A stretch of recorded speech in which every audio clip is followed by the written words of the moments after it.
an extractor, and meantime he's just trying to recover.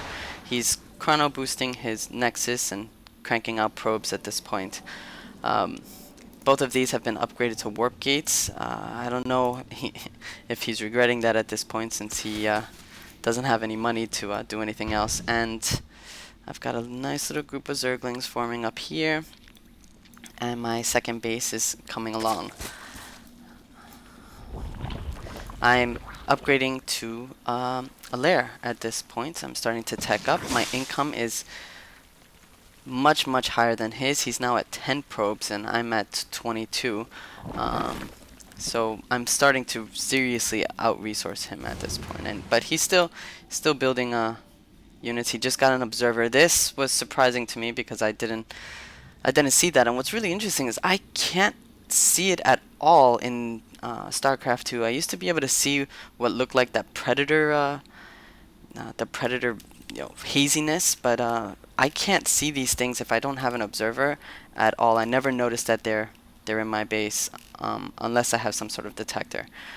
So I don't know if that's intentional. I don't know if my eyes just haven't been conditioned to see the little haze. But yep, he's getting intel on my base, but he has no idea my expansion's up, and I'm still continuing to out-resource him. Now, here come the roaches, but they're not just any roaches. I'm actually upgrading the tunneling claws, and this allows the roaches to move underground. Which basically means that they're cloaked. Now, that's not the greatest thing in the world when there's an observer around, but we'll see how it works here. So I've got a group of zerglings. I've got some roaches. He's just starting to build a larger army now. He's starting to build a Stargate, so I'm guessing he's also decided to change his strategy as well. He's not going mass stalkers like he did in the game where he beat me. I'm a little concerned about whether or not he's starting to expand, but it doesn't look like he has. And my expansion's going full tilt. He's still getting tremendously out-resourced with me having 31 drones and he's only at 19 probes. So I'm just continuing to collect this army right outside his base. And here's where we get to see another interesting trick. So here I go, I'm sending in the zerglings, but I'm using more as a diversion. This is what I really want to get through.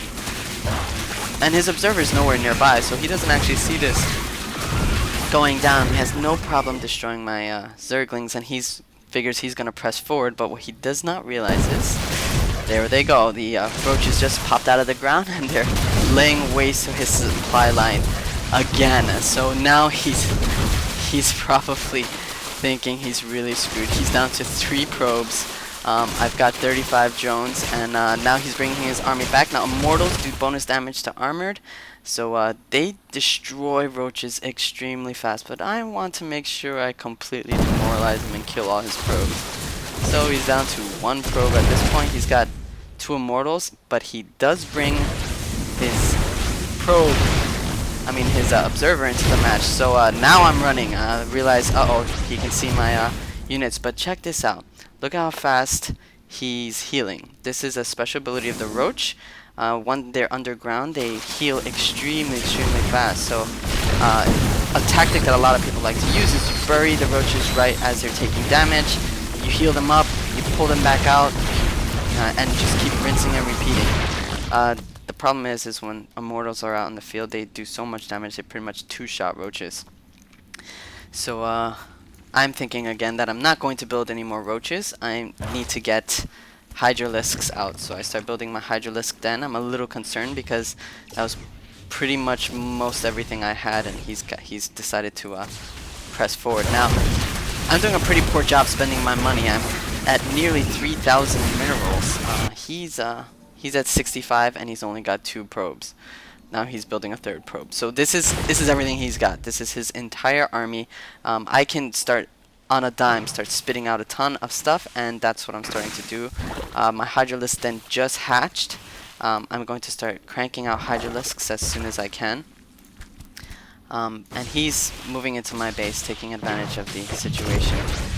From my queen and bees, spine crawler, and here comes the zerglings.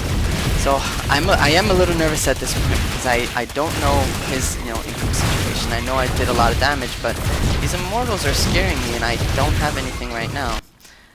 But I do have a whole bunch of hydralisks just about to hatch. So while his entire army is right here, he just lifted my queen. I'm not entirely sure what the point of that was. I guess he just wanted to stop it from attacking his Phoenix, but it really didn't do anything. He took out my spawning pool and my Roach Warren, but here we go. It's gonna be GG soon.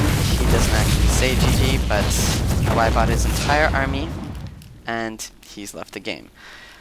So the game is over. He realizes he's completely lost, and that's it. That's the match. I wanted to focus on this one to show you guys the power of the Speedlings. Now, right when that happened, I blitzed right past his front line. Didn't really care about how many were getting clogged up and killed there. I only lost a couple because they're just so fast that they were able to lay waste to all of his drones. And then I did it a second time with Burrowed Roaches, which just puts me economically at such an advantage that he couldn't possibly recover. So that was the game. Thanks for watching, guys. Hope you enjoyed that one.